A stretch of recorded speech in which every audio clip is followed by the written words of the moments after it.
Good afternoon, everybody. It is a quite nice, okay day here in the Netherlands, but that is an excellent day to do some writing.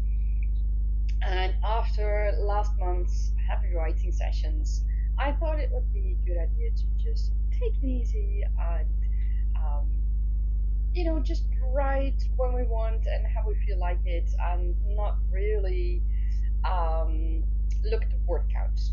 We'll just see how things progress through the writing sprints instead of continuously looking at how much words we wrote.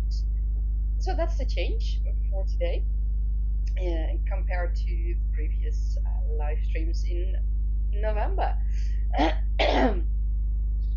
For those who don't know me, my name is Ilse. I am a magic wielding dragon companion and creator of worlds, and one of the worlds I created is Tergaenae.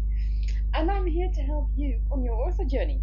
And I do that today with writing sessions and talk about writing in general and things um, we as authors can encounter or experience and see how we can go from there.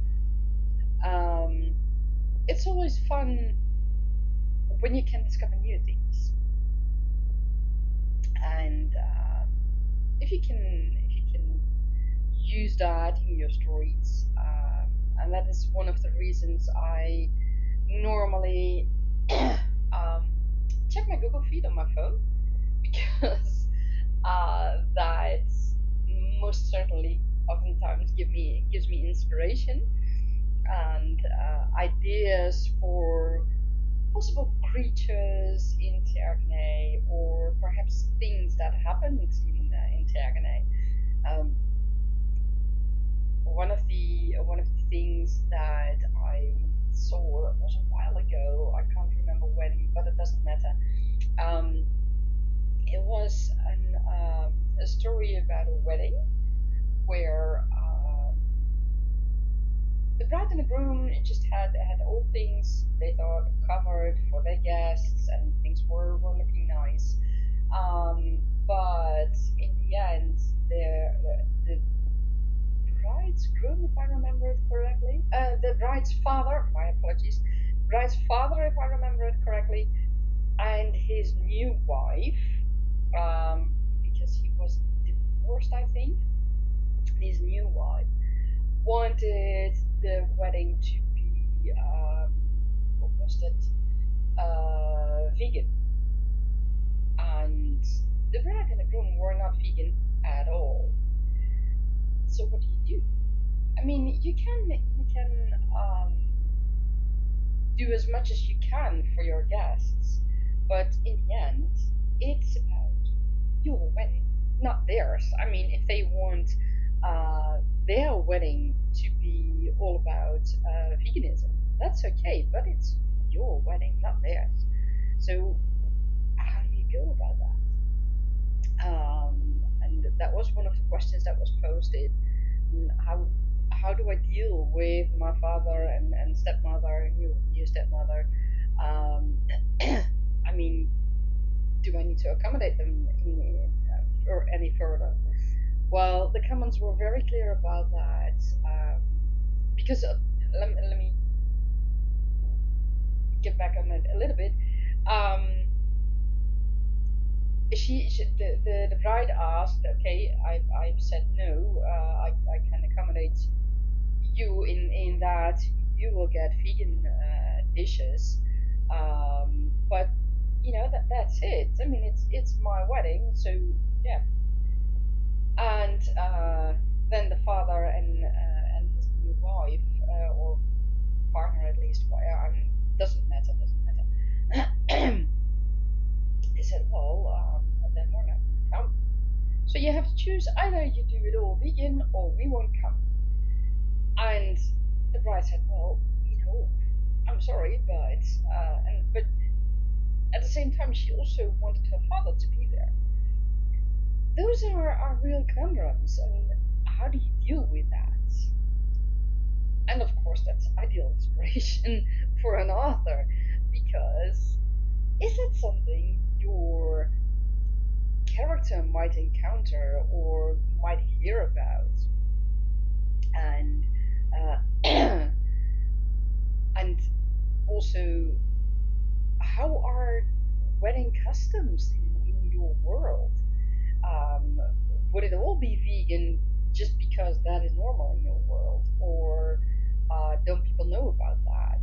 Is that not a thing in your world? These are all things, and that's the world building part that I also love. These are all things that you can think about.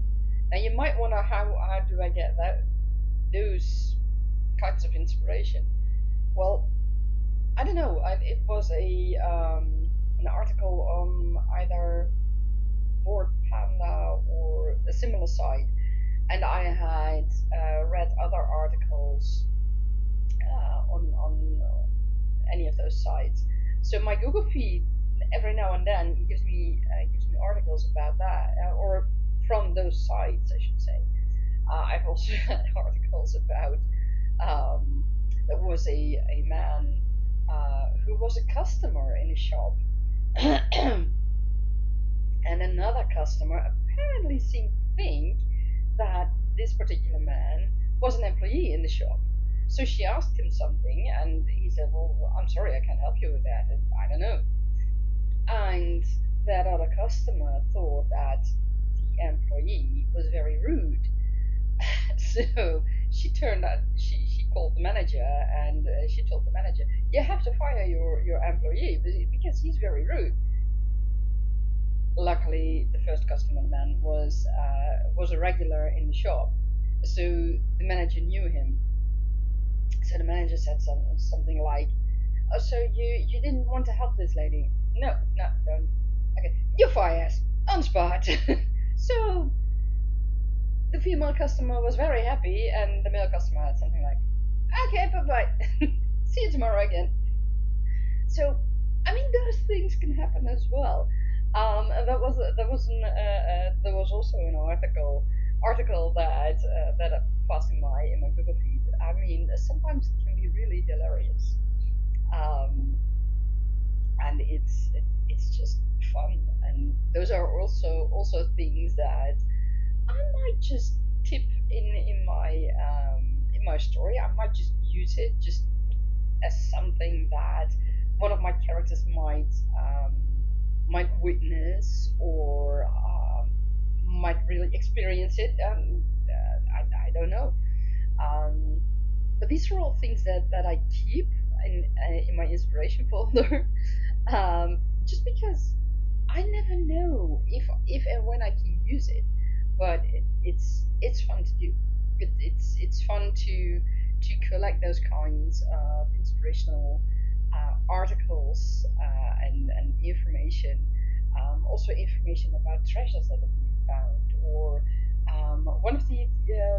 one historical article I found was about the oldest pyramid, and apparently, I don't know if it's true, or rather, science isn't quite um, in a consensus about it. Let me put it that way.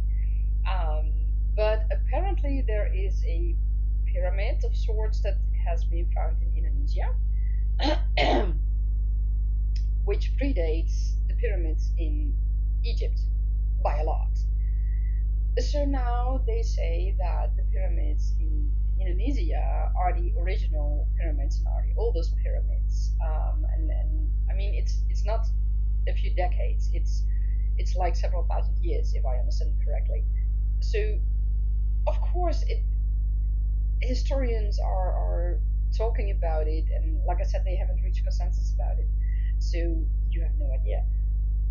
But as an author, using information like that as inspiration, especially when you're writing a fantasy story, it doesn't matter if it's true or not. You just use it, and you can um, you can use it as inspiration about conflicts that might arise, but also about things that could be found in such a pyramid. about the meaning of such pyramids, and I mean it gives so many possibilities to um, to write your story, to develop your world, and even if you are writing a modern day story set here on Earth, this could be an article your character sees in a Google feed or in a newspaper or in a documentary on television, on National Geographic or whatever, and she might have her ideas about it, or he might have his ideas about it. Um, that is the beauty of seeing things like that. There are so many ways to use that inspiration, such an article or such an event, um, in any way that you see fit. That's the beauty of it. That is why I like world building, but also why I like writing. There are so many possibilities you have. Um, and so many ways you can develop your story and you can develop your world. I mean, they often say all stories have been told before. Well, I dare to disagree, especially when it comes to fantasy stories. Um, the, in a way, the basics may have been told. Hero's journey, things like that. Um, girl meets boy, girl gets boy, or whatever. I mean, it doesn't matter if it's a boy or a girl or any of the other gender choices you make. Um, that doesn't matter. In a way, if you look at it, if you look at it on that level, then yeah, every story has been written before. At the same time, if you create your own world, like I have with Tergaenae and with Genema from Genema Chronicles, that is such a huge difference. I mean, that is how shall I say that?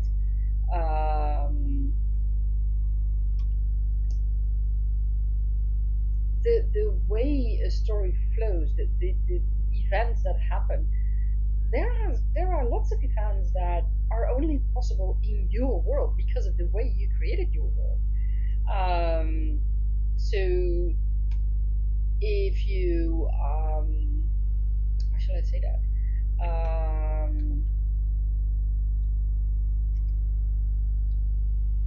If you let me think.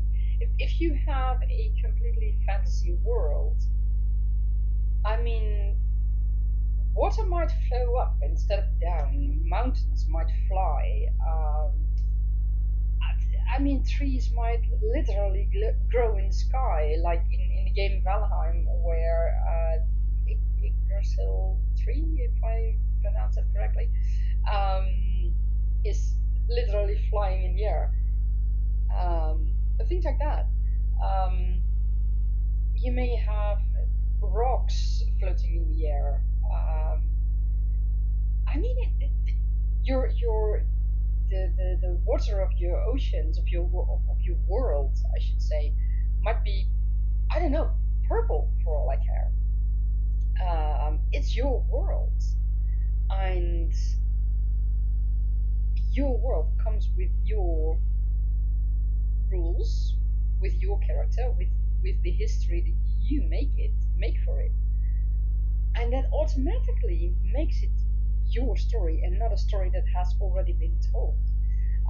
It's something that often annoys me, and I'm quite surprised that my mic is still picking up everything I say, despite me having not said it again.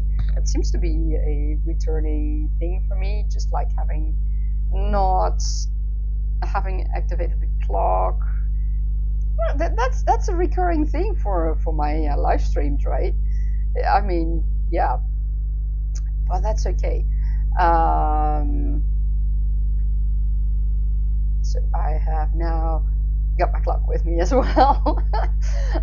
So when we go to writing sprints, we will have a proper clock as well. But like I said, no but. Like I said, when you write your story in your world. Oh, hi Jess. Thank you for joining, and you're welcome. How have you been doing? I know that you've been writing continuously. How is everything going in your story? And how are Becca and my apologies, I lost his name. How are they doing right now in your story? So yeah, like I said, no story. And no, let me rephrase it. On a very high level, yes, maybe every story has been written. If you look at the stories themselves, every story is new. So it depends on how you look at it, I think. Just yes, definitely you finished the story and you've gone all the way back to the beginning for editing. Oh, that's wonderful. That's great to hear. That's great to hear.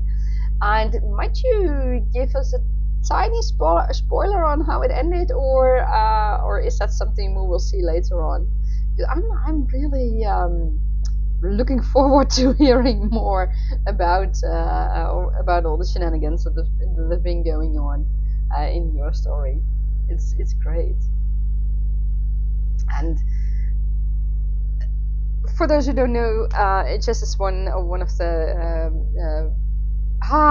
man, I'm just not into it today. Improperly speaking, I see. Jess is one of the community members in the Fantasy Button Chair Tavern, or our Discord server, if you will. And it's always fun to have Jess around. Just to say, well, the last line is drip, drip, drip. Ooh. And a big smile. Okay. So is that water dripping, or is that something else dripping? Alcohol can also be a thing, of course. Is there going to be a sequel to that? Because I mean that really suggests that there's going to be a sequel. With such a last line, we want to know more. We want to know without knowing what comes before that, of course. But yeah, that makes me want to know more about what's dripping and what's dripping from where or from what or whatever. Just you say, no, the characters go their separate ways. You're leaving it ambiguously. Okay. So that it's not a how shall I say that? It's not an event that needs a follow up. Okay, I understand. Well, for me, I have loads of writing to do. Because I see that I've been working on 2 videos the last week, and I was disturbed by my computer doing an update. I mean, Windows needs to do updates, right? Yeah, mine does too, and that comes with its issues every now and then, with very annoying, frustrating issues. So yeah. Just okay, technically it's not the last line. The epilogue is about Becca's brother 10 years later, and the last line is, it was the start of his fatherhood. Oh, okay. He kind of goes in a similar direction to Becca, but it's different because he's male, and his mum sees it differently. Okay, that's interesting. Well, you do have a potential for a sequel, albeit different, but that doesn't matter. You've got a potential, so that sounds intriguing. And it especially because he is male, so his path might be quite different from Becca's, because of the way that people look different at what a and what a man goes through than what a woman goes through, and how they should deal with things in the people's minds. I mean, that's not always quite logical, but some people seem to think so. So, yeah, not always logical, but yeah. So, like I said, as Jesse said, less obsession with male chastity generally, and loads with female. Exactly. Yeah, I mean, it's so weird. It's so weird how do people generally speaking, how do people can look down on the way a woman behaves, while they would compliment a man who behaves exactly the same as the woman who was looked down upon. I mean, I don't get that. I really don't get that. It's so weird. And yeah, and also things like how men and women are supposed to deal with emotions and with tragedies and trauma and things like that. For me, it's I guess it feels like kind of old-fashioned. Maybe it's also because of the way many people are brought up. I don't know. It's crazy sometimes, yeah. And I'm still surprised that nowadays in this society, we still find that many people are treated like that. And in a way, we also find that in many books and in the way that authors are treated as well. I mean, how often do we not hear, or how, I should say that properly, how often do we hear that female authors can't write fantasy? Why can't we write fantasy? I mean, I don't get that sentiment. And if we write fantasy, then it's young adults. Why isn't it just adults? I mean, that's another thing I really don't understand. And it's so weird for me. And also things like if you are a woman, then apparently oftentimes we're supposed to write about the damsel in distress who is saved by the hero. Why can't we just have strong female characters who don't need to be saved by the hero? Those are just some frustrations I have when I read things like that. I mean, it's utter nonsense if you ask me, but that's my opinion. I do realize that not everybody feels that way. Just to say, you never 100% understood that what technically is young adult, late teens, early 20s. Well, from what I understand, it's basically late teens. But when you read some books that are categorized as young adults, then I say, well, I'm sorry, but that's not suitable for a teenager. I mean, that's more suitable for early 20s and later on. I mean, look at the books that Sarah J. Maas writes. She can be very, very explicit with several things. And I mean, it's PG-rated audience, I assume, so I'm not going into details, but just, yeah, the Sarah J. Maas can be quite detailed about things. And I wouldn't give that to a teenager. Well, okay, maybe, 18, 19, okay, but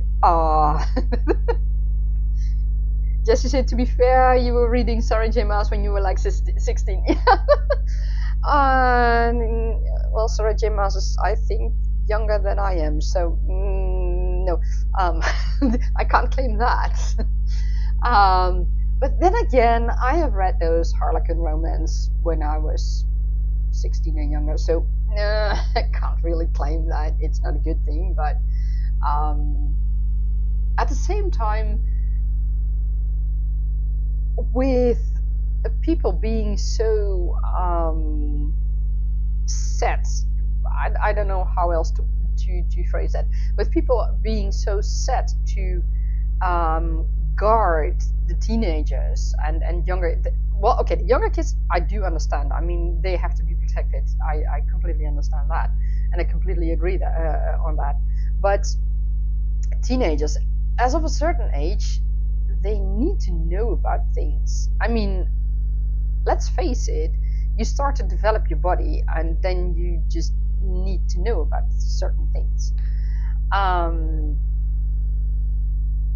But what I see is that at the same time, despite that teenagers simply need to know things, oftentimes parents also seem to want their kids not to know things, and so not to watch certain things or not to read certain things.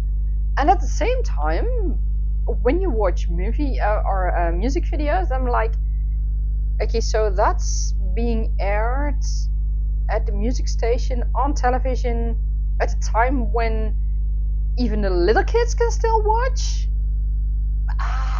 Those are things I really don't understand. I mean, reading, you need to have an imagination. You need to know certain things. When you have a music video, you see it all displayed. I mean, is that necessary? I mean, if you like that, okay. But is it necessary to show that at a time that young kids and starting teenagers can still see that? If you want to protect them, I mean, if you want to say, okay, we don't want the kids to know about that, and we don't want the kids to have sexual education and how to protect themselves, etc., then don't show those videos either, and don't put books like that in young adults. I mean, I don't understand that. At the same time, there are books, I mean, loads of fantasy books that can actually teach kids something. Yeah, Sarah J. Maas has some explicit content in her books, let's be fair.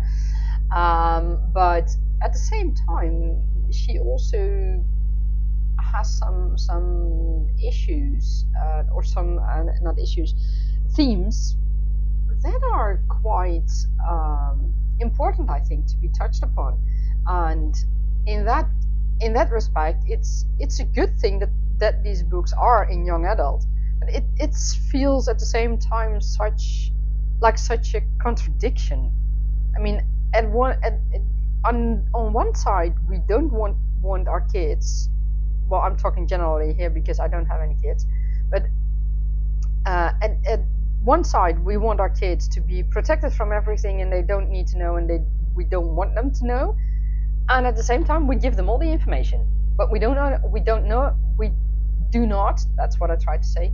We do not tell them how to deal with that information and how to feel about that. And I don't understand that. Just you read Sarah J. Maas. What did you read from Sarah J. Maas when you were a teenager? I'm really interested in that now. I have to be honest. I haven't written all Sarah J. Maas' books. I've read what's that? Throne of Glass series. I haven't started the other series yet. I think I have. Let's see, Court of Thorns and Roses. I think I have one book of that.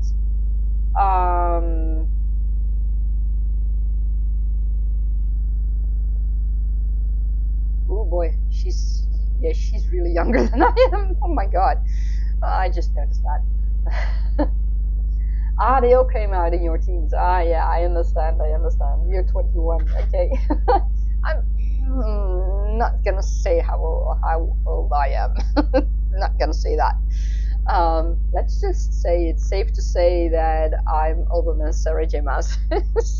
So her books were not in the stores yet when I was a teen. Um, Court of Thorn and Roses, you read at 18, you remember because you read it during COVID. Ah, okay. What did you read when you were around 16? I know I read the Throne of Glass series. It's actually quite a good series. Of course, people are looking down on books, but I mean, there are so many people looking down on all kinds of things. Oh, my apologies. You already said Throne of Glass. Really, you didn't love it, by the way. To be honest, well, I mean, you don't need to love it. It's how can I say that? I think Sarah J. Maas's books. I mean, it depends on which series you read, I guess. It also depends kind of on what you like and if the characters speak to you. I remember I bought one book of the Throne of Glass series, and I hadn't paid attention to the numbers, and I had no idea. So I started reading the book. I don't remember which one it was. I think it was 3 or 4, and I started reading the book, and I felt like, okay, I'm missing a huge part of the story. Where's the rest of the story? And I was waiting for flashbacks and things like that, but they didn't come. So I started looking up, and I thought, okay, yeah, I'm missing a huge part. I'm missing the first 3 books. So yeah, then I started reading the first books. Jess, you said that was kind of your kind of young adult fantasy experience. You don't really like fantasy much anymore. You won't lie, but there's no need to lie. I mean, we all go through periods where we prefer something else. I remember that I really loved to read all kinds of books until at high school, we had to make extensive reports about the books we read for our reading list. We had to make a reading list. We had to make such extensive reports that in the end, I just hated reading for a while. I read those Harlequin novels because they were easy to go through, and I knew there was hardly ever any question. Girl meets boy, girl and boy get in a conflict, and in the end the girl gets the boy. So that was basically what the books were back then. So that was an easy read, and I had fun with that. And luckily I could borrow my mom's books because she always bought them, or often bought them, and I liked them. And then slowly I got back into reading again, and then I read all kinds of books. I mean, I've read, I think it's called, let me check. I think it's called The Discovery of Heaven. It's from a Dutch author.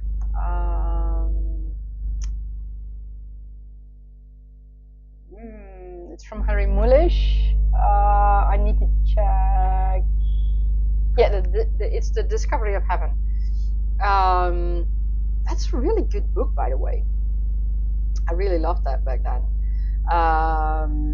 But I didn't get into fantasy into fantasy reading. I mean, until I started watching series like Buffy the Vampire Slayer and Angel and Charmed and more series like that. With thanks to my brother, by the way, because he liked to watch those series. And despite my parents or our parents not quite liking our preferences, in the end we got to watch this series. And then I discovered a whole new world, and I started reading all kinds of fantasy, and it's fun. Okay, someone's clanking the horn outside. I have no idea why. Oh well. But I also like books. I have a biography of Queen Noor. I have literature. I have read literature, Shakespeare and other books like that. I really love those books as well. Also in my teenage years, I've several books. I still have them in a box in the attic, but I still have them. And I remember I really liked them back then, and we could buy them in packages in school, so that was ideal. And we also had books that came out in the form of a magazine, and we could buy those as well. And I think I have such a stack of books like that. So it was fun to read those books, and it's incredible. Nowadays I read more fantasy historical, or historical fantasy, depending on how you look at it. So yeah, it's fun to do. But during the way you see that your preferences will change, and you might go back to what you loved earlier, and you might go to whole other books that you never expected you would like. So that's because there was a cord in the way for me. So that's the beauty of reading. And one of the things I noticed while I started really writing, is I'm also now looking at books in kind of a different way.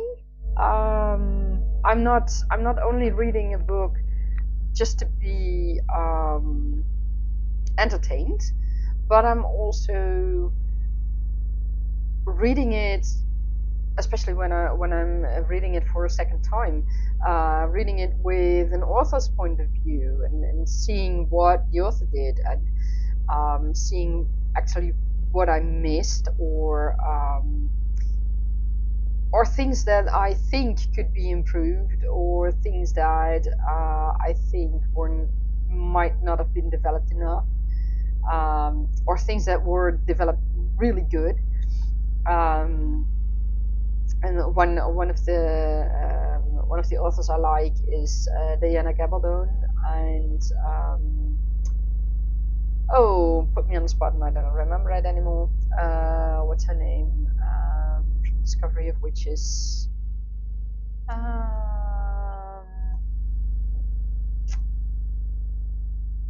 Deborah Harkness. She's an excellent writer, excellent author as well.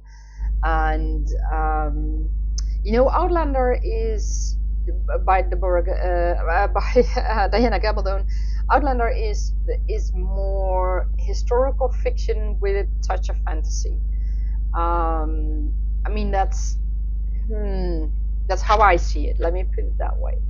I mean, there are the hints of fantasy. There are a few things that could be regarded as fantasy, but mostly it's just historical fiction, with a point of view, or with the experience of someone from the, now I need to say it correctly, the 50s, 60s, somewhere around that. The Discovery of Witches is actually far more of a fantasy series, of a historical fantasy series, I should say. it's set here on Earth, but there's much more fantasy woven into the story, and I really like how Deborah Harkness did that.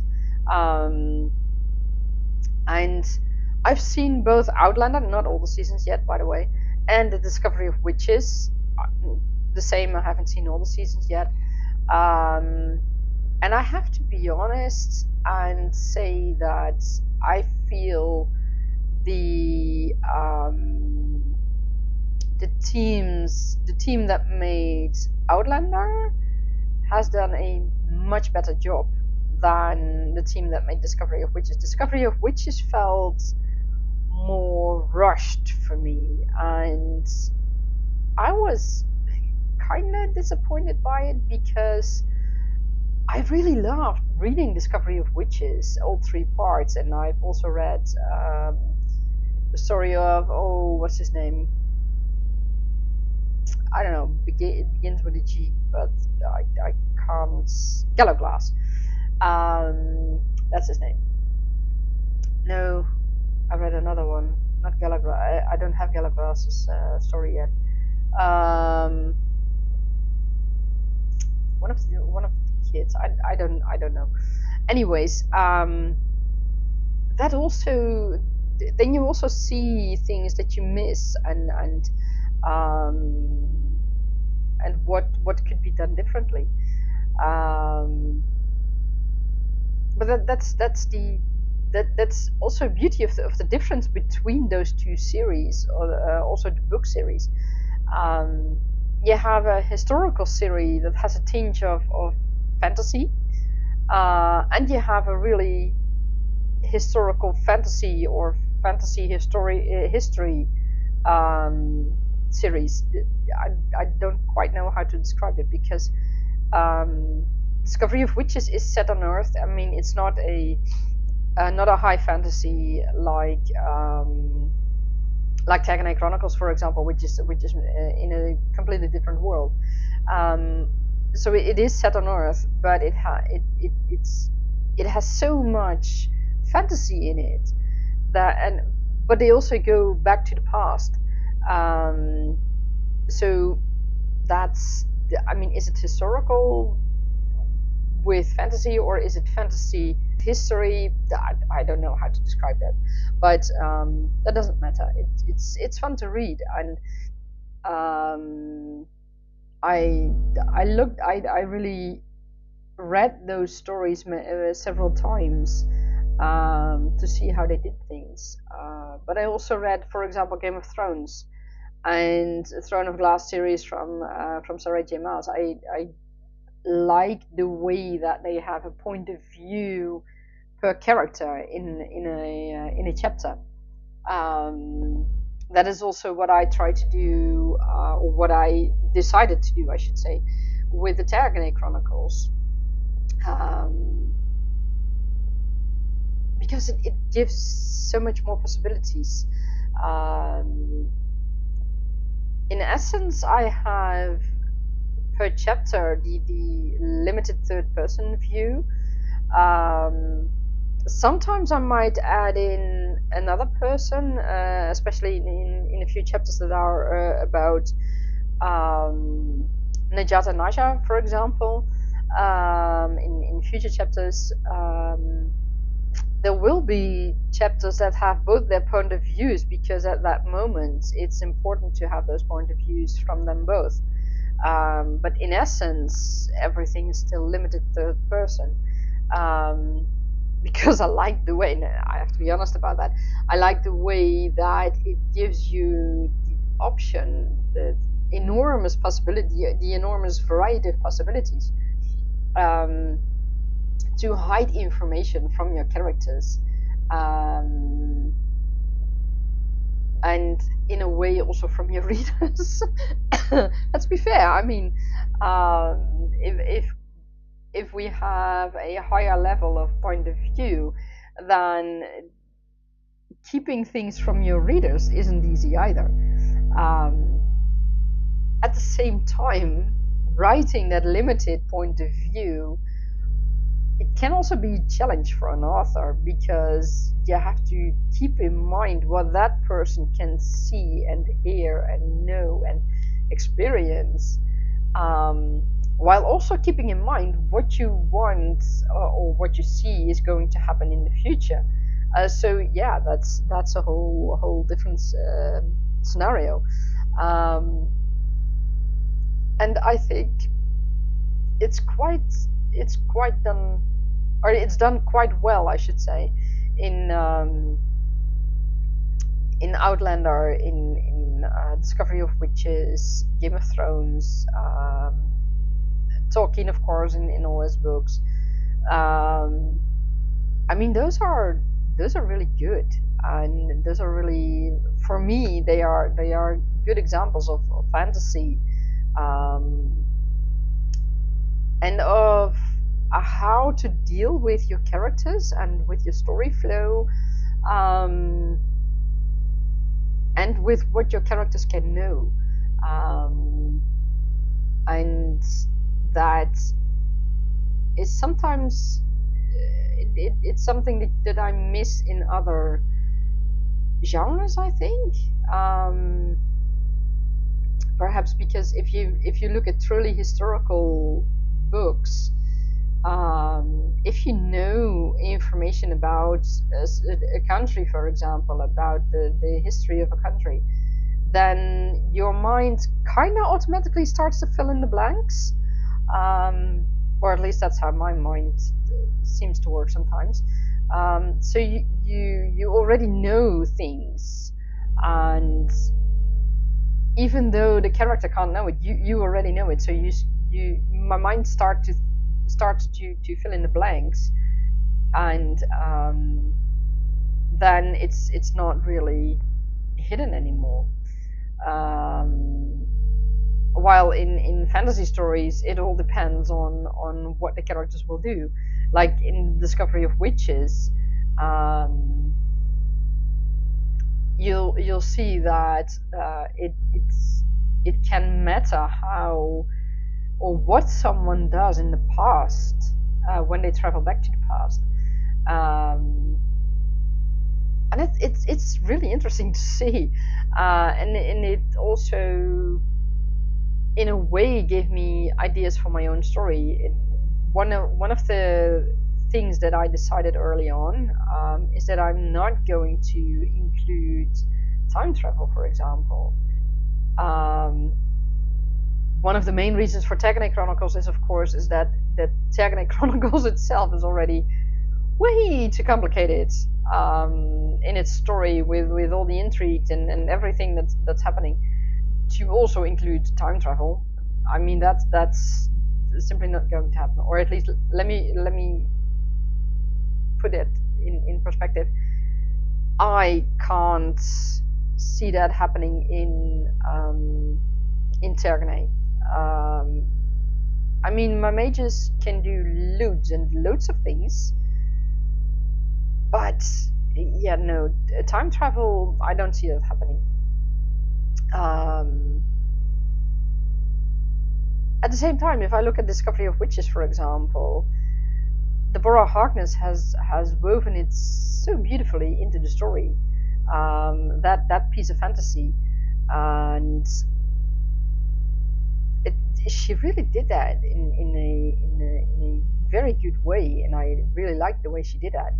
And Diana Gabaldon used effectively Stonehenge and any other similar site,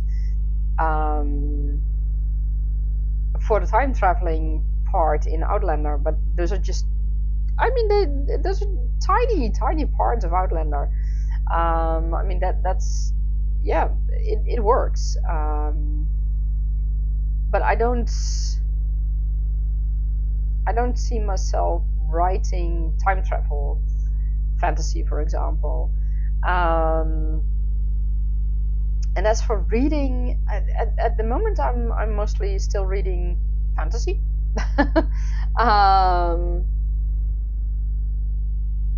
But I also read other books, just because I like them, and it's I mean, I've read Memoirs of a Geisha, and I've been given uh, the book from the original Geisha, which was said to have approved Memoirs of a Geisha, but there was a whole story to that. So I've gotten the book from the original Geisha, and I still need to read that. I haven't had time to properly sit down and read that. Maybe I can do that with my Christmas holiday coming up. But those are also things that I really like to read about other cultures and history, things that are not usual, shall we say.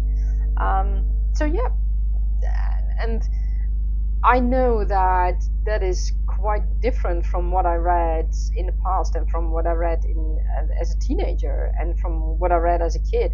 As a kid, I never read fantasy. I read books about girls' bands and I don't know, things like that, but never fantasy. Like I said earlier, fantasy came into my life when I started watching series like fantasy series like Buffy the Vampire Slayer, Angel, Charmed, things like that. Um, and it still took me a couple of years before I started reading those books.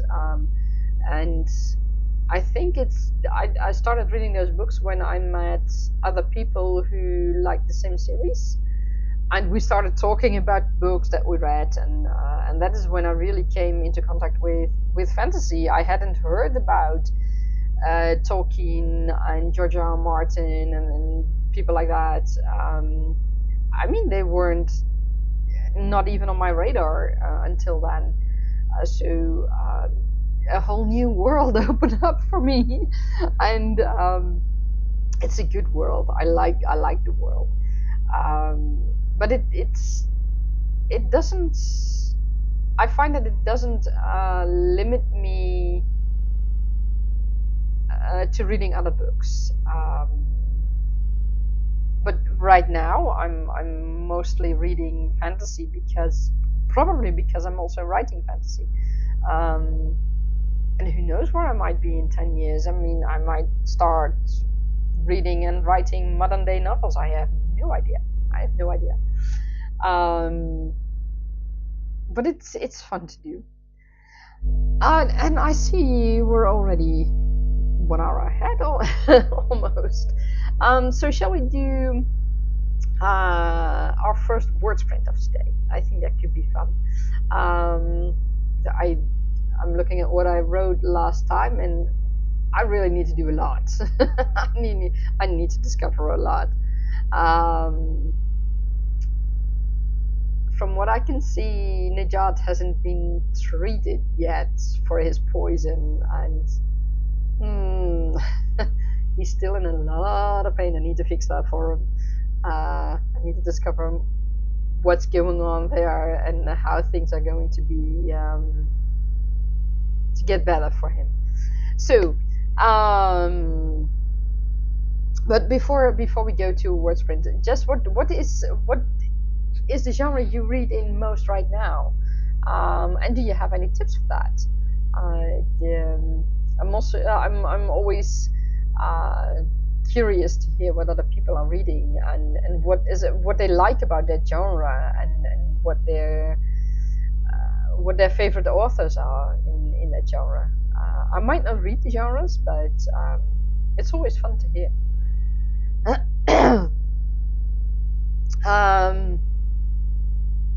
After we've done the first writing sprints, because I mean we need to, or rather I need to start writing again. After we've done the first writing sprints, I will make the reveal of what I wanted to do today. I think that it's not going to be a huge surprise to many people, but it doesn't matter.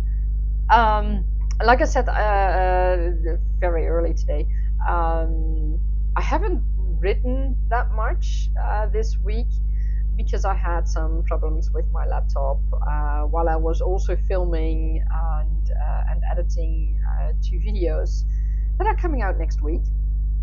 One video is about Scrivener. I will teach in the video. I will teach you all about Scrivener, or how to set up your project, your fantasy or other project in Scrivener. I find it is a great tool to use.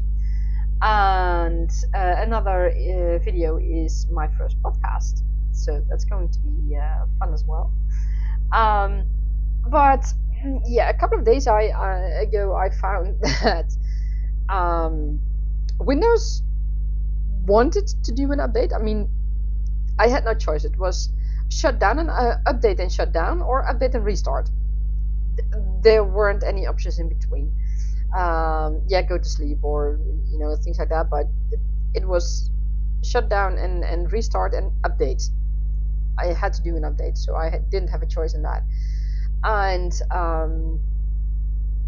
for a while, updates go okay with my laptop, and then I can do the updates, shut down my computer, go on next day, no problem, or restart my laptop, same story, it all goes well.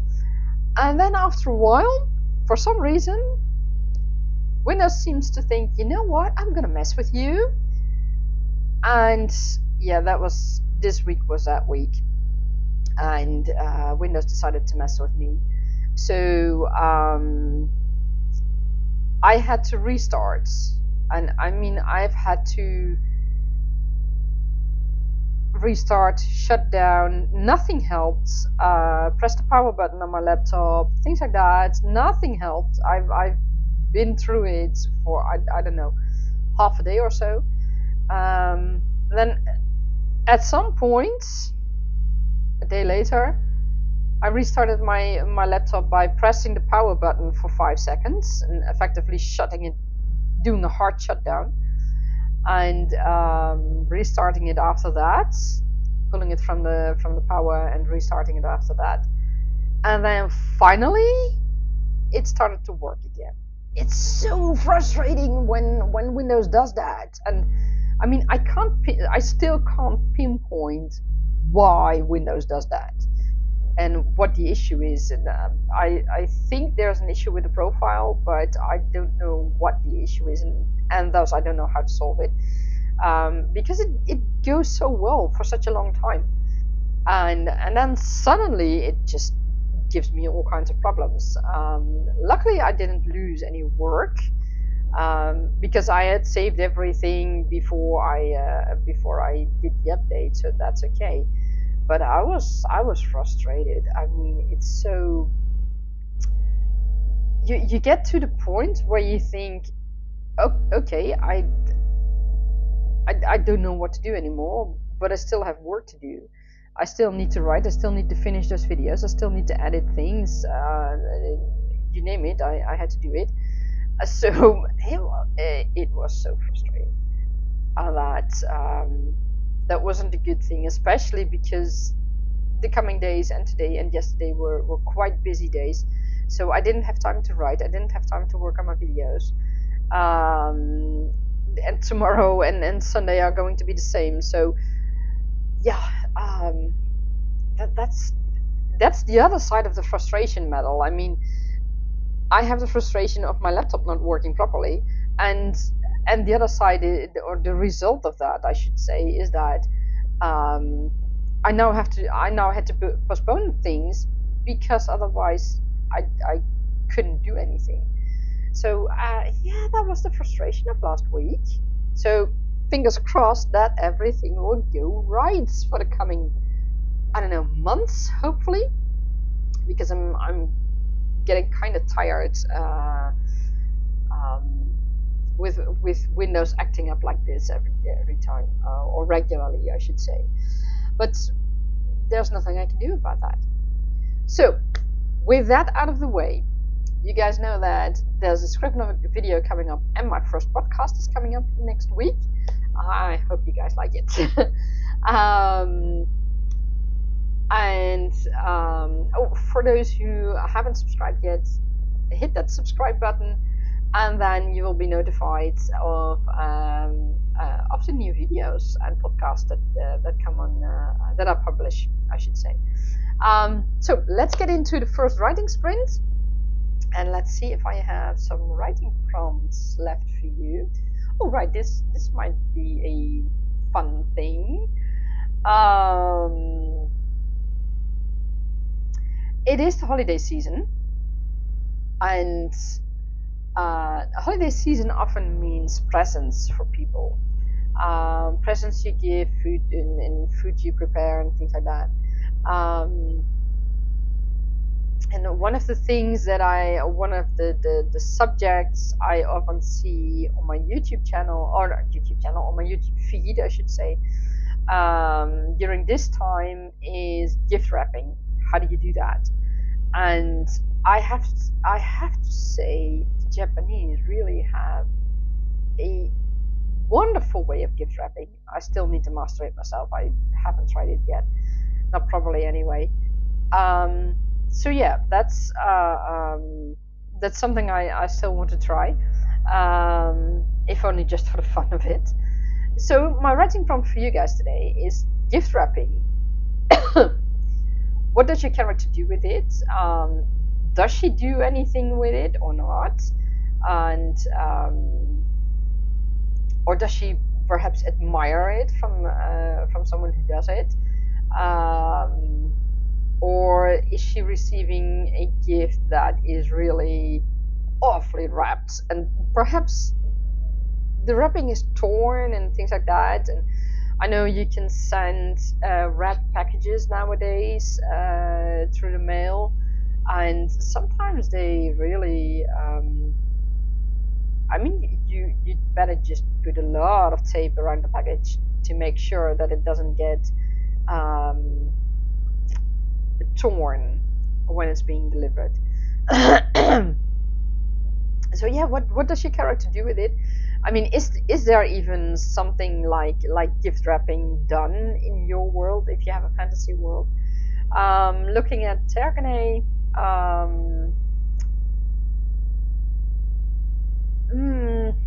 I think they have. I have to say, I haven't really thought about that yet.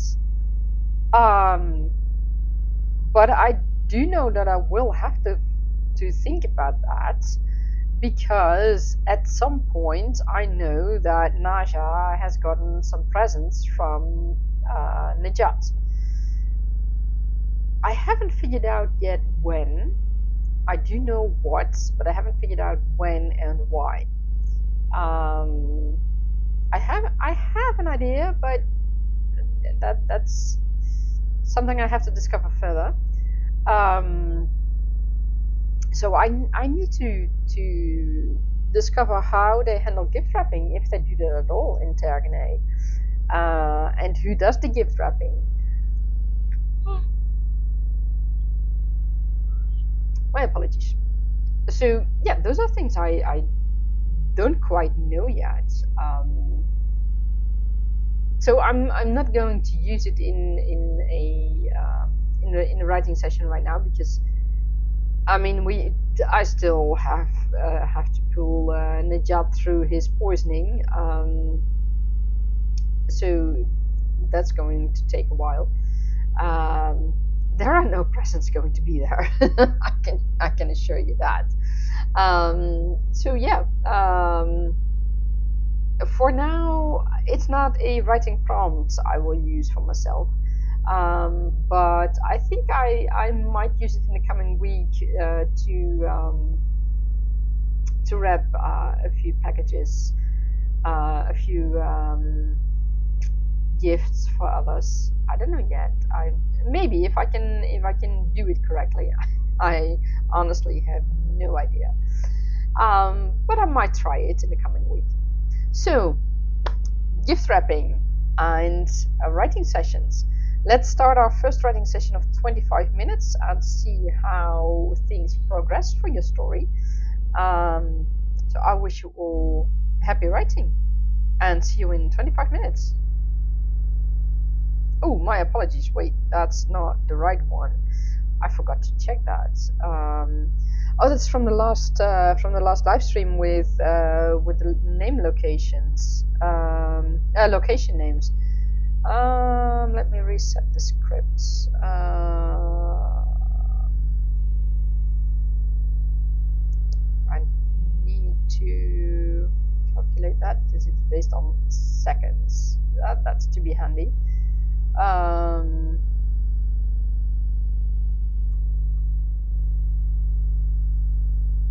Is that correct? No, that's not correct. Okay, this should be correct.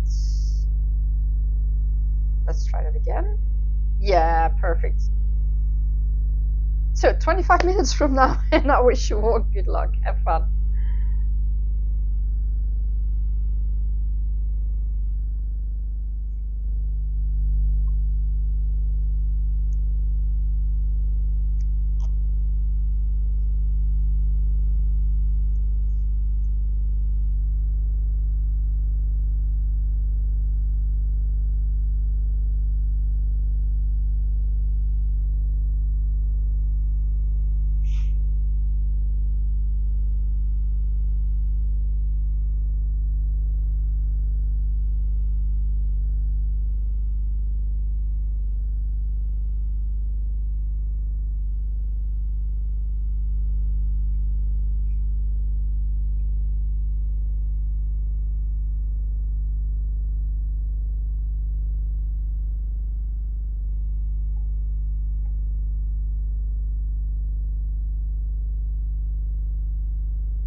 And that is the end of our first writing sprint of today. How did you guys do? I have to say that I found it a bit hard to get back into it. It seems that having been out of it for a week is not the easiest thing when you've been occupied with whole different things instead of writing. So it took me some time to get into it. I started reading back what I had written earlier, and slowly I could get into it. It's I mean, Nejat is not treated yet, so I'll have to see. The medicine is being made at the moment as we speak. And of course, Ruark, as his companion, as his parabatai, is quite concerned, quite stressed, shall we say, about everything that's going on, and about the fact that Nejat at the moment seems to get worse and worse instead of getting any better or getting stable. So that is going to that is a reason for concern at the moment. Luckily, while Rowena, that's the healer who was visiting, Rowena is making the antidote, and she brought her husband from the White City, and luckily this husband is a doctor as well, so he is keeping an eye on Nejat. He's keeping an eye on Nejat as we speak. So that is interesting. There are things at play in the underground that, or in the undercourse. How do you say that? I don't know. Not in the underground, but you know, it's I don't know how to say it right now. Anyways, there are things at play that Nejat, he feels that something is going on, but he can't pinpoint it. And it's I hope it's not too, when you guys read this later on, it's not too much. Yeah, it's interesting nonetheless. Anyways, Rowena's husband, still don't have a name for him. That's something I need to figure out as well. Anyways, Rowena's husband is keeping an eye on Nejat, and he seems to know certain things about how companions and parabatais work and how their bonds work. I still have to figure out how Nejat feels about that, but also how the King of the Dragon Companions feels about that. Ooh. My apologies again. I did sleep for several hours today, during the day after I came home, but I don't know. Perhaps it's because it's starting to get dark and my body is starting to slow down in a way because it's getting dark outside. I don't know. Perhaps that's the issue. Anyways, there are things at play that Nejat doesn't know about, but he feels, or at least he feels, there are things at play. We'll have to see how that goes. I have no idea yet. And there are, I think, quite a few things that will come out later. I don't know if it will be in this part yet of the series. Speaking about the series, I promised you guys that I would make a small reveal about the Tergaenae Chronicles during this live stream right now. It's really small. Well, kinda. I mean, it's not huge like publishing things or something. That it's nothing like that. I do think that some people might have seen this coming. Um, but I decided that Nasya Nejat's story, instead of being just a background story, is actually going to be the first part of the series. And this is going to be, how shall I say that? Um, this is going to be a challenge in a way, because having made that decision, I now know that I need to make additions to what I have already written in Nasya Nejat's story. The things that I originally intended to be flashbacks, or to be discovered in flashbacks, I'm now going to write them into the story. So Nasya's story is going to play, or rather, you'll hear more of Nasya sooner than in flashbacks. So I'll need to add chapters. I need to add scenes where we see Nasya in the process of, or on the journey perhaps, or leaving home, or things like that. Things that I expected to be in the flashbacks, and things that will be now in the book, and other things as well. Why did I decided to make this now the actual first part of the series? That's a good question. I feel that this background story, or what was originally intended as the background story, um, is actually one of the 2-3 pillars of the main story. And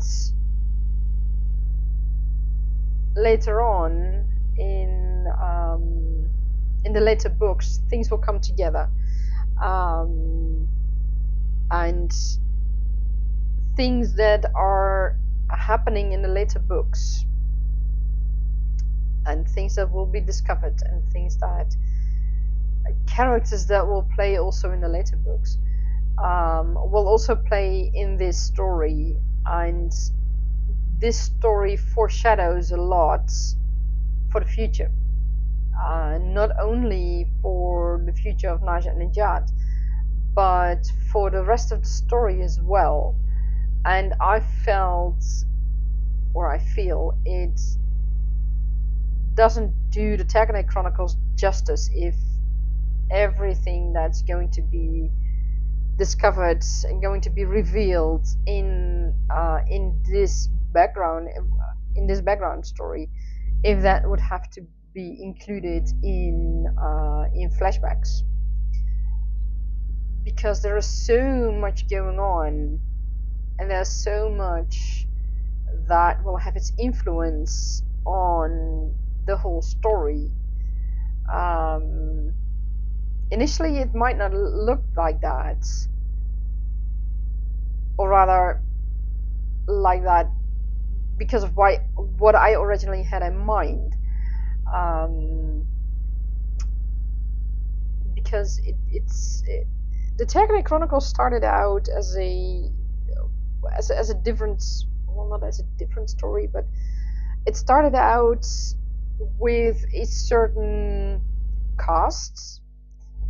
I mean, like I told earlier in other live streams, Nasya and Nejat were not even part of the story. They didn't exist yet when I started writing the Tergaenae Chronicles. That whole part of Nejat being a stepbrother to Finlay and Shamis, it wasn't there. It didn't exist. The whole issue that arises through the background story and further on, it wasn't there yet. There was nothing of it. Having said that, this everything that starts to play in this story will make the the entire story stronger. Like I said, it's one of the pillars of the entire story, and in the end, it will all come together. Um, one of the pillars of one of the, anyways. Let's say one of the pillars, for easy reference. Um, in the end, it will all come together, and then everything will show its meaning and how it's all interconnected. And I feel that this story and everything that's in it and that will be in it and everything that I still need to discover makes the story so much stronger when it is actually the first part of the Tergaenae Chronicles instead of having it being done in flashbacks. Because if I would do it in flashbacks, from what I now see and know and expect to discover, I feel that I would need so many flashbacks or so elaborate flashbacks that it will take away the flow of the story, if I were to do it that way. And I don't want that. It does mean that I need to adjust everything I have written for the Tergaenae Chronicles again. And not only what I had originally, or what I already had written in chapters, but also the outline. The outline that I had started to adjust with the things that were part of Nasya Nejat's story, but specifically played in book 1, 2, I don't know how many. There were parts, but with bringing this background story as the first chapter, shall we say, of the series, the first book of the series, it gives me more possibility to dive a bit deeper into the different pillars of the entire story, and with that bring more depth into the story, or at least that's what I hope it will bring. Of course, I'll need to see if that proves right. Like I said before, Nano, my intention right now is to write the entire series and then divide it up into the respective books, because right now the way I work and the way I work, right, is in such a way that I might need to change earlier parts that I have written when I discover new things in later parts. And I want to have the freedom to still be able to adjust the earlier story if that's necessary and if that makes the story better, instead of having a final story, let's say story 1, book 1, and not being able to adjust that anymore, while in book 5 I might need things that should have been foreshadowed or should have gotten the foundation in book 1. So that is why I decided to now write the entire series as a whole and then divide it up. And this background story is going to be the first part of that entire series. I have also decided last week to first finish the background story as it is, not adding in yet all the extra things like Nasya leaving from her kingdom, perhaps something about the journey. I'll have to think about that, because the journey, well, it doesn't take weeks. The kingdom is on another continent, but it's not It's not a week's time travel. It's maybe a few days. Um, so I'll have to decide. I'll have to discover if those few days are all covered in the beginning, and how I will find Najat and Finlay and Shamis and all the others during these days. Perhaps I will find that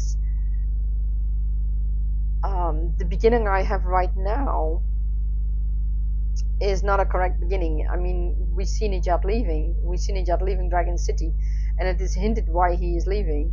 But we don't see the urgency, or his urgency, I should say. I should say, or rather, the pressure he is on.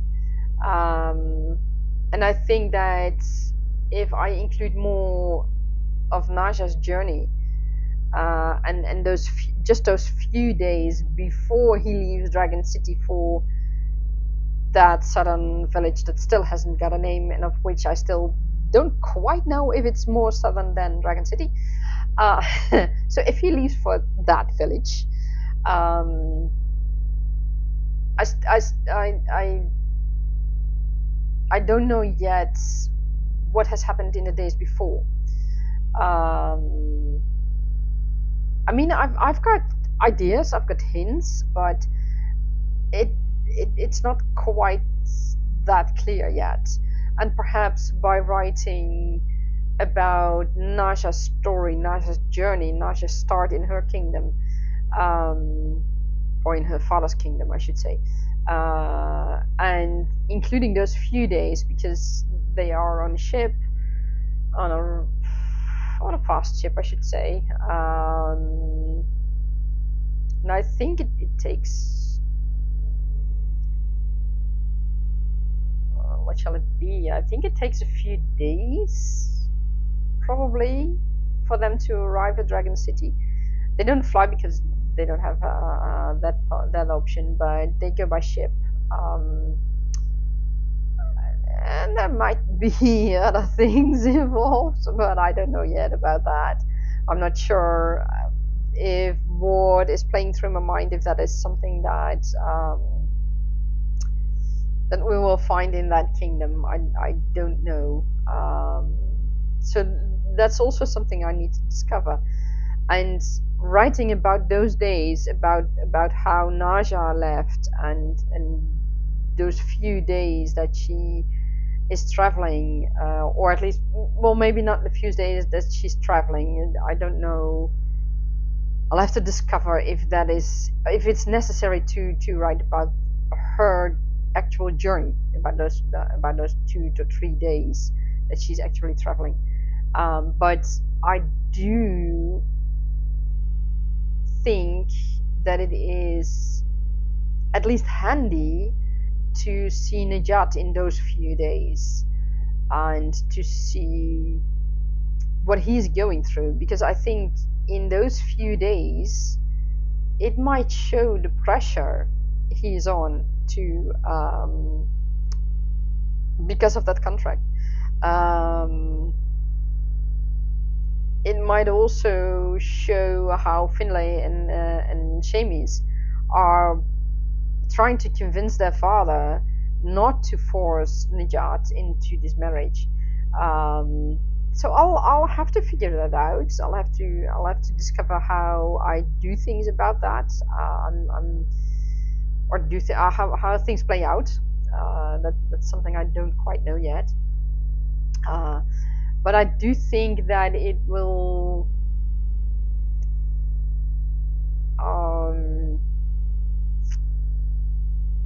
That it will give more depth to everything that is coming.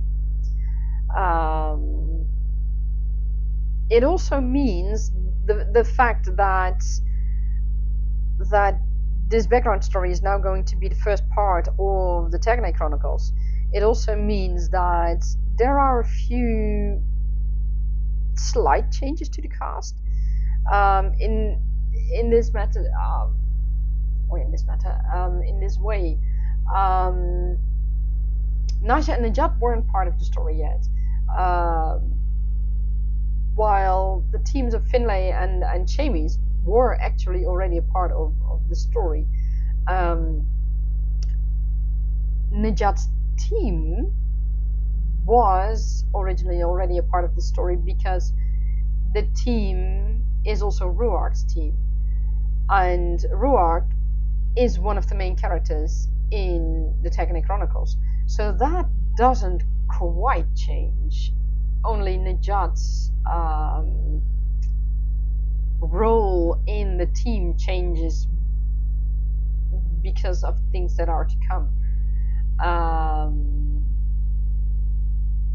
It also means that I need to figure out exactly how to bring in Isla, for example, because originally Isla was one of the main characters of the series. She still is one of the main characters of the series, but I'll need to figure out when she's going to play in the series. I don't expect her to be in the first part, in this background-ish story part.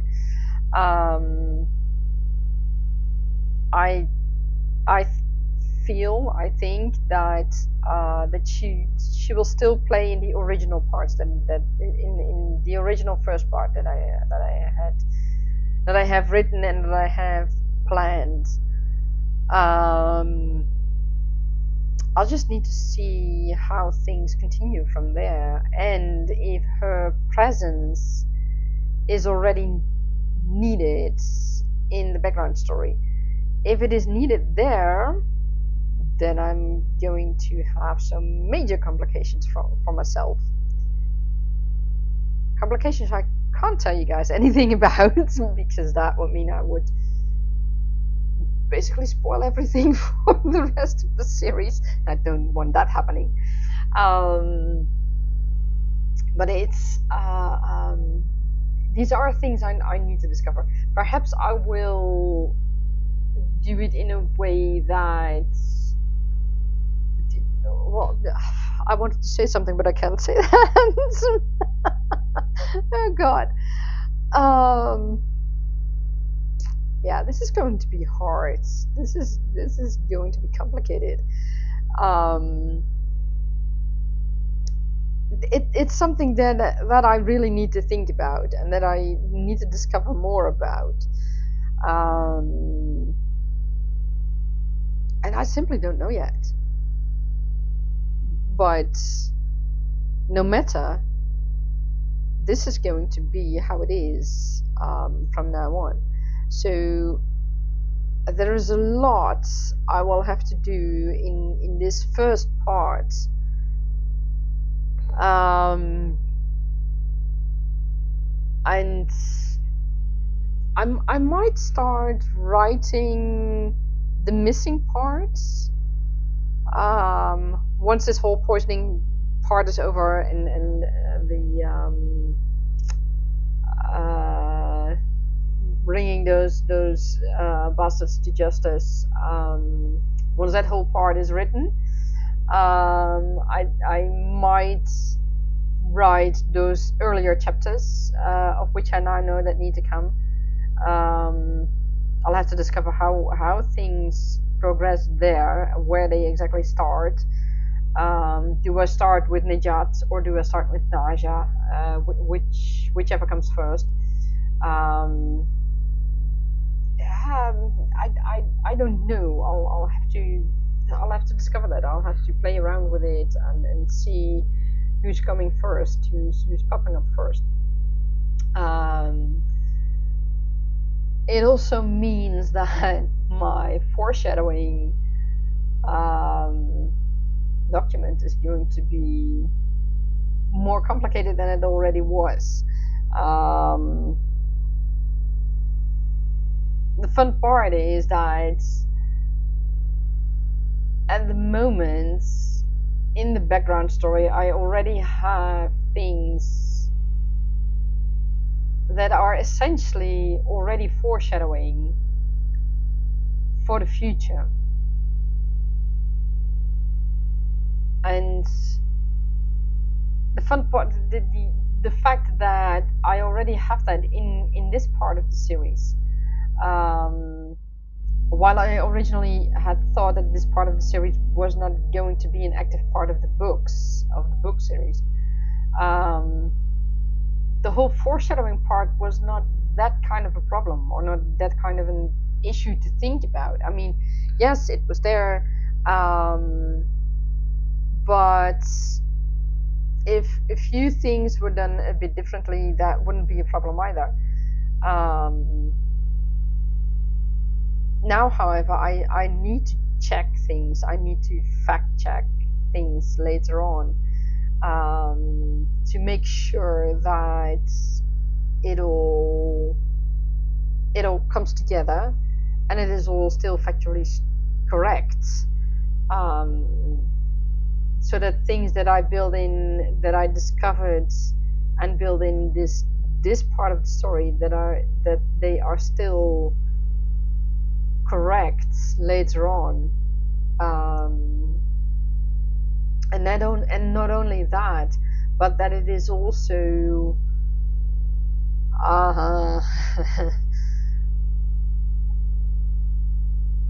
that certain things are built in but not yet known, that these things are effectively, because that is essentially what foreshadowing is. You build in things that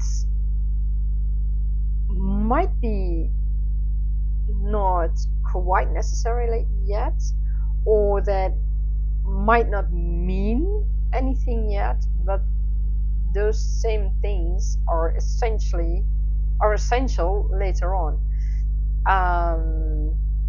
That is why I keep it in a document. That is why I keep things, foreshadowing things, in a separate document, to make sure that I have the information that I need, and that I not only have the information that I need, but that it is also with the correct people at the correct place at the correct time, and that it references to those same people, time, places, etc. I mean, you don't want to have the issue that, let's say, for example, and this is purely hypothetical, in book 2, Nejat meets someone in Dragon City, let's say person A, and person A refers something or says something to him that refers to something that happened earlier on. You want to make sure, and this person A expects Nejat. Did I say Nejat? Yeah, I think so. Okay, let's make sure. Nejat sees person A somewhere in Dragon City, and person A references to something that happened earlier on. Let's say Nejat speaks this person, speaks with this person in book 3, and this person refers to something that happened, references to something that happened in what was originally the background story. What you don't want to happen is that Nejat doesn't know the thing that happened. I mean, there's a difference between remembering something and knowing something. In book 3, it is needed that Nejat does know. He might not remember it, but he knows that it happened.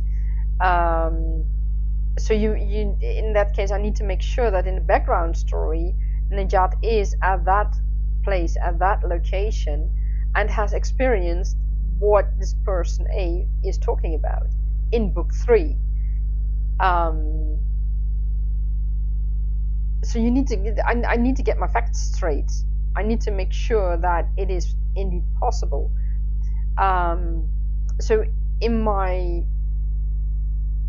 foreshadowing documents, I will include all that information. In the Scrivener video later on, later this week, I will tell you a bit more about how I deal with foreshadowing information, and how I keep track of it, and how that plays out for me at least. But yeah, for me right now, having made this decision to make this background story effectively a part of the Tergaenae Chronicles, to make it the first part of the Tergaenae Chronicles, means that I have a lot of work cut out for me.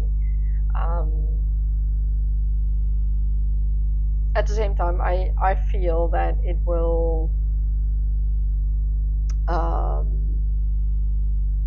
make the story better. It will make, I feel it will make, or at least I hope, it will make the experience of you, the readers, better. And I think it will bring much more depth to the story. And that is why I decided to do it this way last week. You see, this is something that you might run into as an author. You start writing, you have a plan. In my case, I originally had an outline for the Tergaenae Chronicles. I had a very, very rough outline for the Tergaenae Chronicles for 5 books. And the first book was something I had a better outline. I had properly outlined in my version, in my way. Key phrases, keywords per chapter. And then I discovered new things. New things that will help make the story better. And sometimes, in such cases, like I experience now, it does mean that you need to do a lot as an author. You need to rework things. You need to work on your outline again. You need to add chapters. You need to add, I don't know, locations, items, creatures, because those are essentially needed in that background, or in that story. I mean, as long as it was a background story that would not be a part of a hopefully to be published Tergaenae Chronicles series, I did not need for it to be perfect. So that was a hard sentence to to come out. I didn't need it to be perfect. It wasn't needed to have all the details and to have it all in a logical way, as long as I had the information that I needed. And now that I made this decision, and I thought I was further. I'm now close to 40,000 words into the story, which is kind of surprising, because I was closer to 45,000, but that's okay, I don't mind. I probably misclicked something, but that's okay. Anyways, now that I have essentially almost written a novella, and I mean, there's so much more that I still need to write in this now background story, or in this now first part of the story, I should say. There is still a lot I need to write, and I need to discover, looking at the original idea I had for this part of the story. I mean, it was supposed to be a background story, and in this background story I still needed to discover a lot. And now that it is officially part of the Tergaenae Chronicles, and now that it is officially the first part of the Tergaenae Chronicles, there is much more I need to do. I need to make sure that the story flows correctly, and I need to make sure that I'm not using this many flashbacks as I originally had thought I would do in this part of the story. Because sure, flashbacks can be good. Don't get me wrong, and sometimes it is needed. I mean, I know I will have flashbacks later on in the stories as well, because there are things that Isla might remember from her youth, from when she was a little kid and when she was a youngster growing up. Um, so yeah, of course there will be flashbacks, but with this story now becoming an official part of the Tergaenae Chronicles, I think I have prevented those huge, elaborate flashbacks that might in the end have been needed to get this story into the other story, and to make it work as a whole. By making this part the first part, I don't need those flashbacks.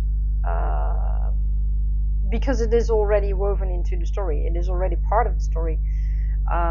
So in that sense, it makes it less complicated for me. It makes the writing process of the later stories, of later books, less complicated for me.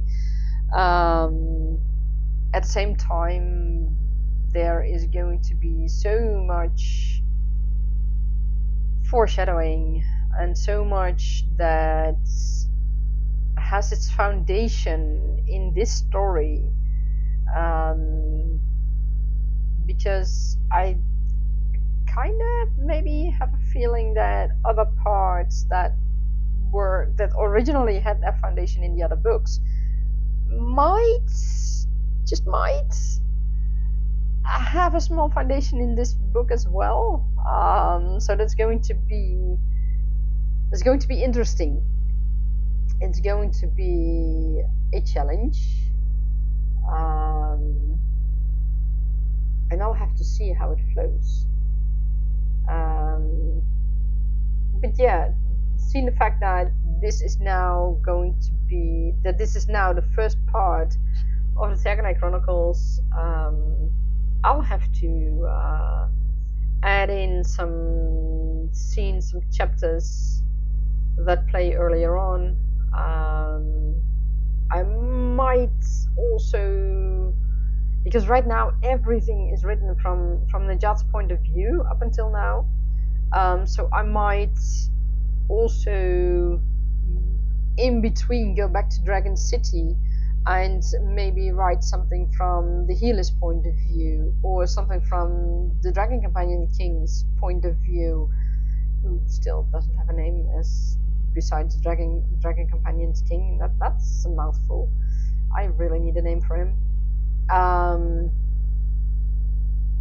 But yeah, that's something that that I might include as well, because that will give just that little bit more, and it will, especially when I also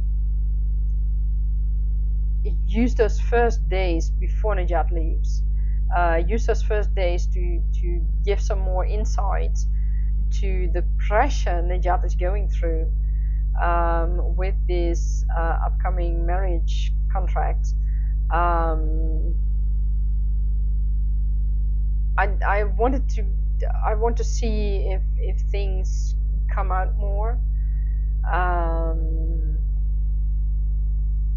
and I'll probably need those additions, need those extra point of views to see how the people in Dragon City feel, how the Dragon Companions King feels, things like that, how other officials feel. Those are all things that might shed some more light on future things. So I'll have to see. this is also something I, of course, didn't have in my timeline yet because it wasn't planned.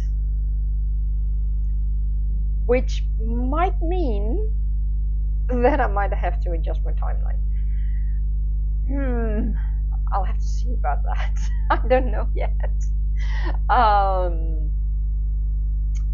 I do know that I need Rowena back in a white city at some point in book one. And I do need to make sure that that can happen because she needs to be there. I don't want to have a Shadowhunters issue at my hands where, let's just say, a certain character can't be there anymore. I really still hate the TV series for doing that. If you haven't seen it yet, I won't spoil it, but all I can say is I really hate the series for doing that to the books. I mean, I think it says quite something for an author to say, I'm pulling my hands off the series. And the TV series, I should say. And at some point, if I understand it correctly, Cassandra Clare did do that. So, yeah, you know, that's not good if your author of the series does that. I know I've seen it happening with another book series, the Inheritance Cycle. Inheritance Saga. I think Inheritance Cycle.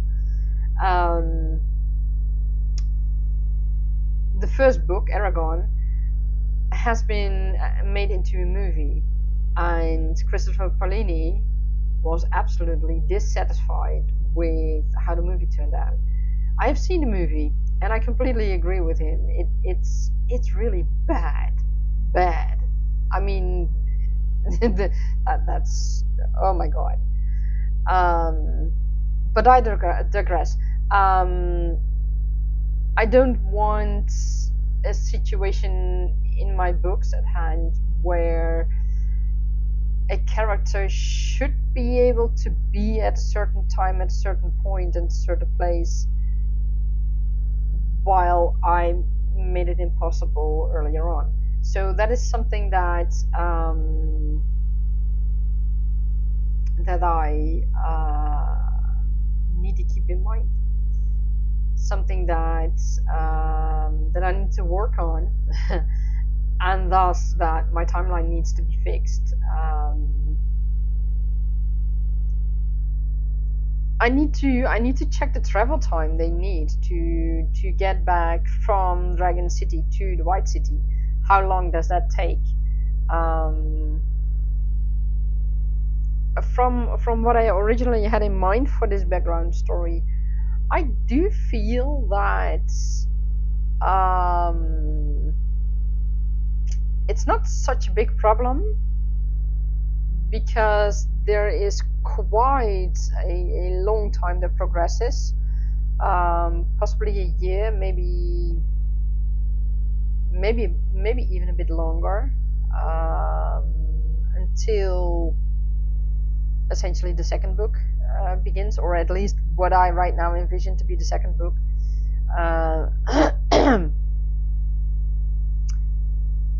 So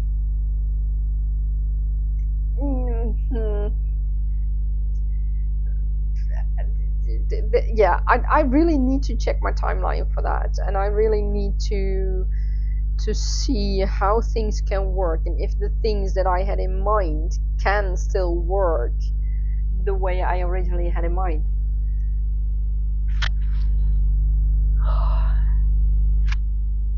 Because this is quite essential. I simply don't know that yet.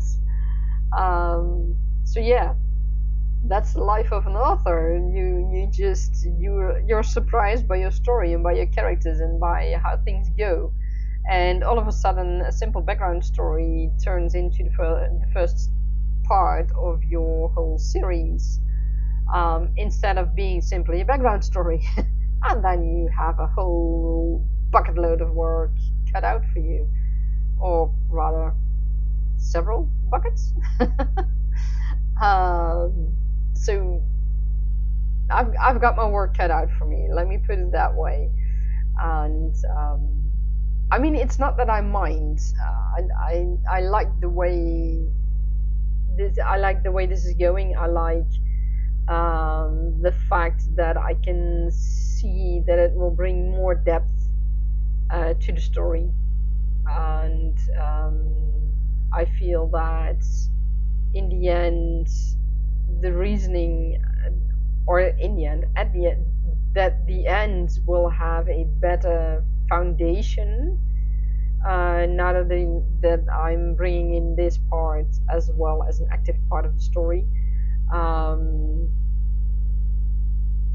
I mean, I'll have to see how it plays out by the end, but at least that is how I feel right now.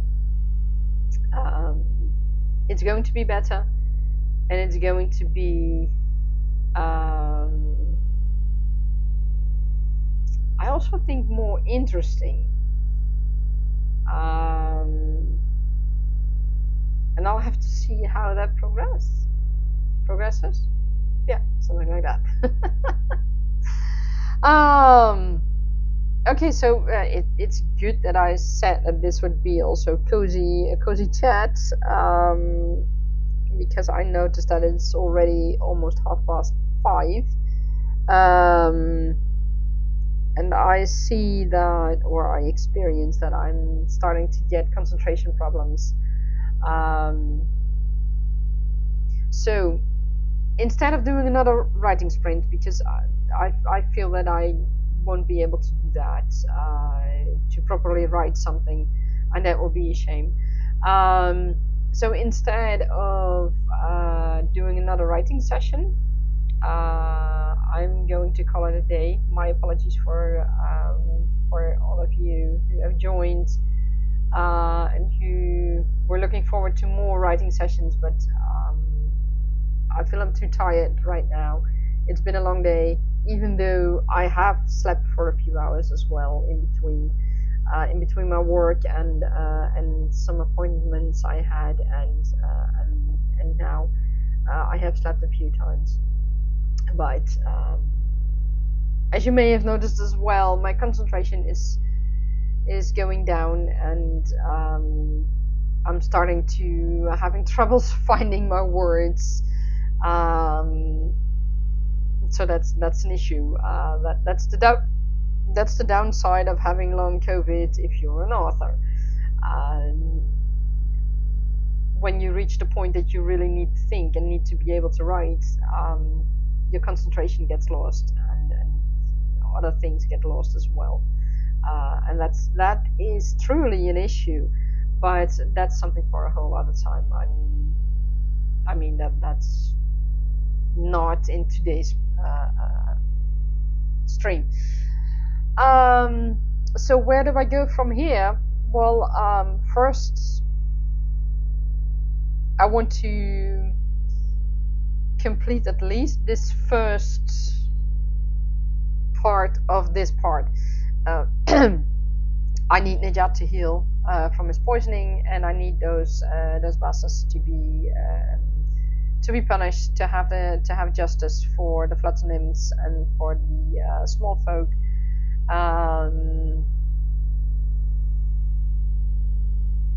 Yeah, I think that that is something that I will write first, see where that takes me, and then I will get back to the beginning of the story and write those few days, maybe a week, kind of depending on where exactly I want Nasya's story to begin, and possibly bring in some earlier days from Nejat and his team. I don't quite know it yet,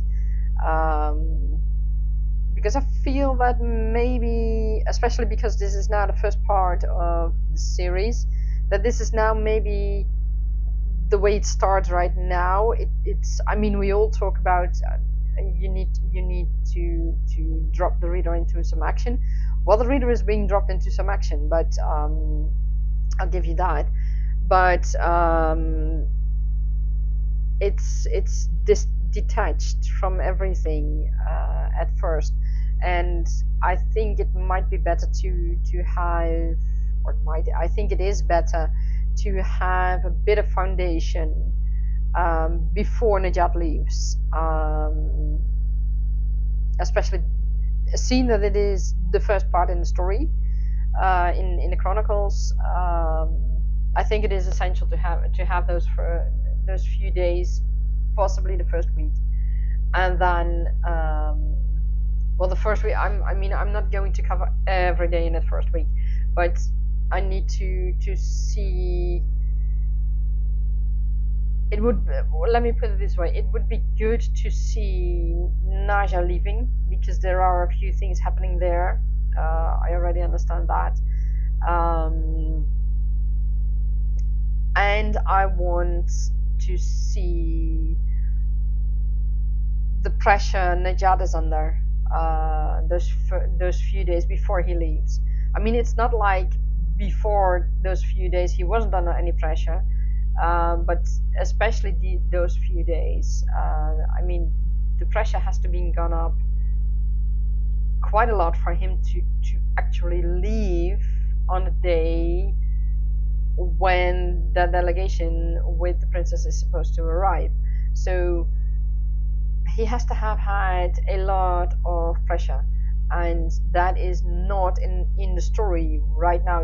You see some of it, but not the origin of it, and I want to include that as well. So I want to look at it and see how that goes. So that is my plan for sometime the coming week. Because I don't know exactly when my next writing moment will be. Hopefully I will be able to write again tomorrow a little bit. I'll have to see about that. So that is my plan for the coming time. Finish this first part of the story, the first part of the story, or the first part of the first story. Perhaps that is better.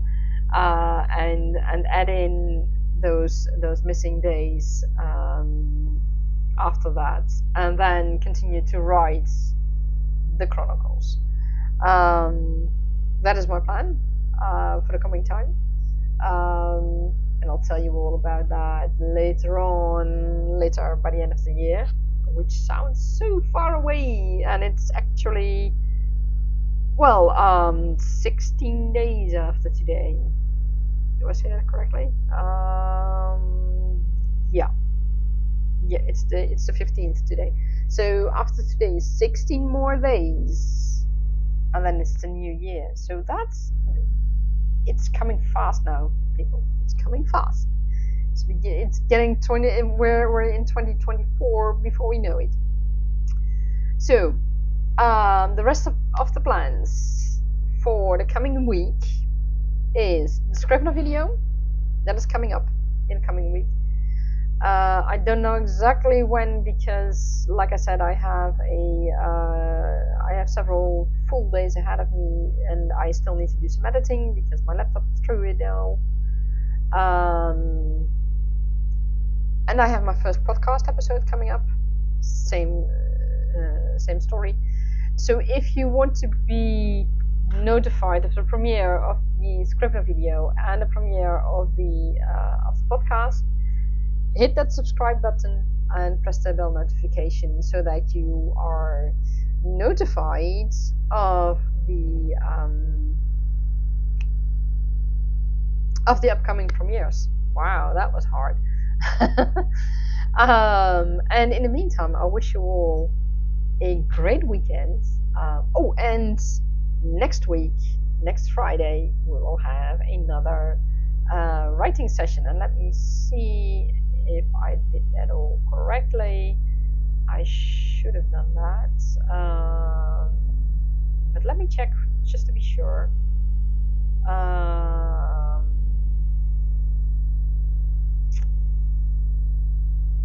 Let me see. Yes. Oh God! Next week is already the 22nd. So that is our pre-Christmas check-in. That will be on a Friday, the 22nd. We will have a few writing sessions, and I would love to hear about your Christmas plans, if you have any, of course. And then the 29th, that is a few days before New Year's Eve, of course. I will look at the plans for 2024 during the live stream, and I will have a few writing sessions as well, and we'll see how far we can get. I have a few other things planned, but I can't tell you guys about it yet. At least what you know. I mean, the Scrivener video is coming up, and the first podcast episode is coming up. In a podcast, I talk about, or in this podcast, I should say, because no, in a podcast. In a podcast. In a podcast, I will take you on my author journey in a different way, and so it will not be writing sessions, but I will talk more about the history and or my history as an author, and everything, in the future, hopefully also. My publishing process, how things are going, querying, things like that. Or perhaps I will, in the end, decide to publish it myself. I have no idea. I don't know yet. But for now, I'll just keep on writing, and I will take you up. I will take you on my journey through my podcast. So those are the things that are coming up, and the rest is for now a surprise for all of you, and I might reveal something about that in the last live stream of this year. So be sure to join in. Be sure to subscribe, and I will see you all in the next live stream next Friday, the 22nd, at the same time, same place, and yeah, the time is in the description. So I will see you all guys. I will see you guys all